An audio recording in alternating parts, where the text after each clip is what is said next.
issues that you face in the communities where you serve and where we serve, and why you came down. And we want to focus on issues that unite us as Americans rather than the issues that divide us. It is critically important that we make this case. Burdens down low. Burdens down low. Since I laid my burdens down. To the end that jobs will be released. Yes. That crime will decrease. Yes. That opportunity will open up wide as the sky. What do we want? Justice. When do we want it? We got to change the way people think about the future of America. We can make a difference, and your voice must be heard in the times in which we're living. Little light of mine, I'm gonna let it shine, let it shine, let it shine, let it shine. Hey, freedom ring! Hey, y'all, Sunday Nelson! Hey, let freedom ring! Hey, let freedom ring!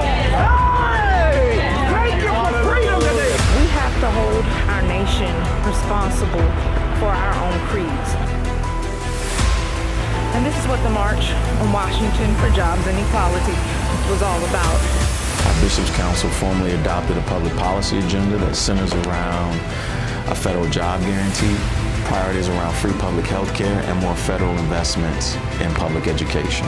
This is the beginning of a much larger effort, and I think the congressman and leader can really be on the front end. Share the concerns of the people, to represent those who have no voice. I support every single thing that's in this policy, line upon line. Continuing to elevate ways to strengthen the Voting Rights Act. This is bigger even than full gospel. We intend for it to be. Not just for our local communities, but the nation abroad. So what I observed today in the meeting is the attempt to try to make amends for the things that happened from the past. There's a lot of hurts that happened to the minorities, particularly black folks, that African American in this country.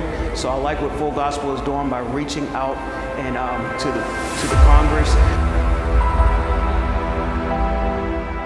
There's a scripture that says, one plants, one waters, but God gives the increase. So we hope that with this being seeded by Martin Luther King, what he did with the civil rights movement, that this move on to a bigger and better things as we continue to water what has been planted and established. So it's, I have a great hope that things will change, and that's what we're here for a greater change and a greater hope. So thank you for your time, and I appreciate everything, and I hope to see that great change one day. What's truly powerful about the Freedom Plan that we've adopted is that it is specific. It articulates the specific policy priorities that we want passed. And she read it line by line, and so it was awesome. We were well represented. We thank you for your leadership. I tell you, we made Full Gospel proud. Yes. And so we are going to change the face of this country by putting feet to our prayers. This Caravan for Justice seeks to complete the understanding of justice, because there's two sides of justice. On the one side, there's direct action, and on the other side, there's advocacy. And as a people, we know a lot about the direct action side, the marches and the protests, but we have got to get involved on the advocacy side if we are going to make this country and this world a better place for all of God's children. Dr. King said that the moral arc of the universe is long, but it bends towards justice. But I want to say that it does not bend towards justice by itself. We have got to put our heads, our hands, and our hearts together to make sure that we fight for equality and justice.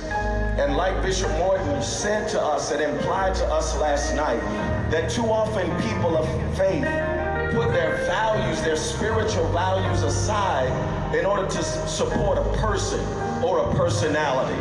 And we've got to decide today that enough is enough.